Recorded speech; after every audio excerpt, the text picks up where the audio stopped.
Hello students, we know that you all are motivated and waiting for the exam to come.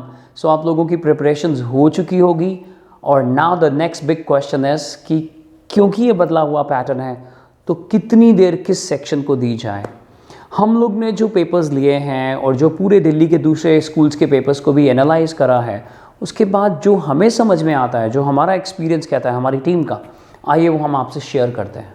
Section A जो कि 4 questions है, उसमें आप 2-2 minute हर एक को दे दीजिए, यानी 2 minutes to each.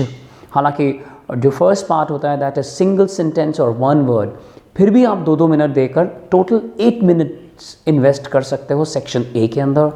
Section B जो है टोटल 8 क्वेश्चंस हैं दोस्तों, तो आप क्या कर सकते हो, मान लो 50%, 4 क्वेश्चन ऐसे हैं जो आपको बहुत अच्छे से आता है, उसमें भी बहुत प्रेजेंटेशन नहीं देनी है सेक्शन बी के अंदर, तो आप 4 क्वेश्चंस में 2 मिनट्स ईच देकर 8 मिनट्स इन्वेस्ट कर लेते हो और बाकी के जो 4 क्वेश्चंस हैं उनमें 4-4 मिनट हर एक को देते हो, that is 4 minutes to each question, so that is 16। So section B will take 24 minutes of your time. So section A और सेक्शन बी मिलाकर लगभग 32 मिनट्स आप इन्वेस्ट कर दोगे। 2 सेक्शन कंप्लीट हो चुके होंगे दोस्तों और लगभग हाफ एन आवर बीत चुका होगा। वेल यूजुअली जब हम लोग गॉसिप करते हैं तो आधा घंटा 1 घंटा पता भी नहीं लगता, लेकिन इस 3 घंटे के पेपर में आधे घंटे की भी बहुत वैल्यू होगी। Now coming on to section C. Section C में जो है वो टोटल 11 क्वेश्चन हैं दोस्तों। हम ये मान के चलते हैं कि कोई 5 क्वेश्चन आपको बहुत आसान से लग रहे होंगे और आप you will invest 4 minutes to each, तो यहाँ 20 मिनट्स लग जाएंगे और बाकी जो 6 क्वेश्चन हैं उनमें थोड़ा आप सोच रहे होगे प्रेजेंटेशन को लेकर, तो you invest 6 minutes to each, so that is 36। So in all section C के अंदर आपको 56 मिनट्स इन्वेस्ट करने चाहिए। तो अभी तक 32 और 56, 88 मिनट्स हम इन्वेस्ट कर चुके हैं दोस्तों। समय आगे बढ़ रहा है, सेक्शन डी तक आप पहुंच गए हो।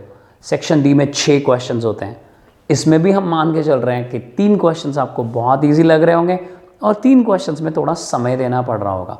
सो for 3 questions you can give 8 minutes to each, that amounts to 24 minutes, and the remaining 3 questions each is taking 12 minutes, that is 36 minutes. So 24 and 36 is exactly 60 minutes, 1 hour. That is 1/3 of the paper who should be given to section D.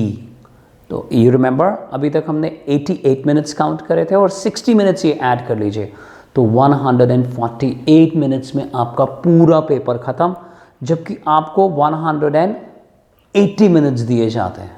अब आप क्या करोगे, मान लेते हैं कि 1 या 2 question पूरे पेपर में नहीं आते थे, तो बजाय कि उनमें फंसने के आप उन्हें वहीं छोड़ देना और अब वापस आना, क्योंकि अभी भी आपके पास एक एडिक्वेट टाइम है, तो आप उसमें लगाना समय, वो क्वेश्चन सॉल्व हो जाएंगे।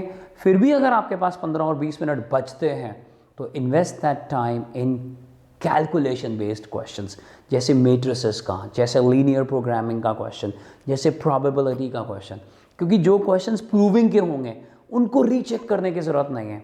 तो अगर मैं आपको 20 मिनट देता हूँ और कहता हूँ कि पूरे पेपर को चेक करो, तो there has to be a smart work. एक एक क्वेश्चन को चेक करने के बजाय only go to those questions which are calculation based. तो हमारी समझ ये कहती है कि section A 8 minutes, section B 24 minutes, section C 56 minutes और section D 60 minutes. So all the very best, do good. Bye bye.